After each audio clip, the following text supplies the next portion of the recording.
küçənin əvvəli, sizin küçənin sonu yox. Sən yaşayan evdə ürək, bizim evinsə canı yox.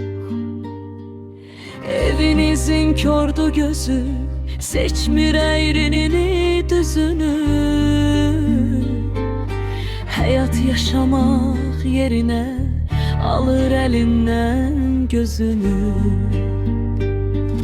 Lampa boyda güneşiniz, çırak boyda ayınız yok.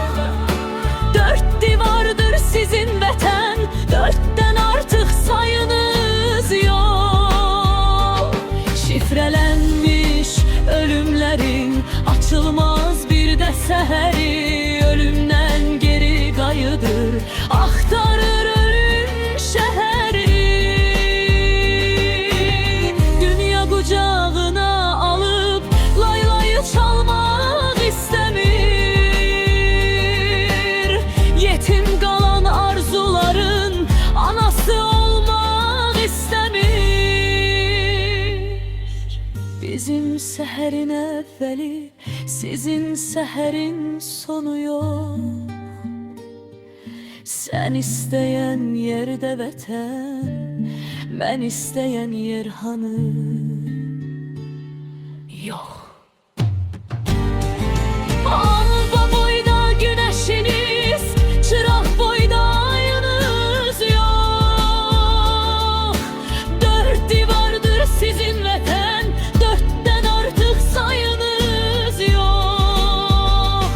Şifrelenmiş ölümlerin açılmaz bir de seheri. Ölümden geri gayıdır, aktarır ölüm şehri.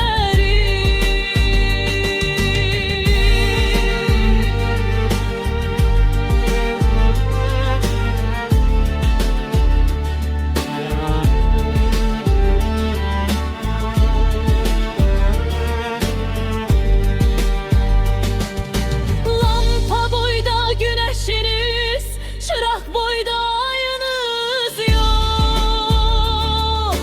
Dört divardır sizin vətən, dörtten artık sayınız yok. Şifrelenmiş ölümlerin açılmaz bir de seheri. Ölümden de geri gayıdır, aktarır ölüm şehri.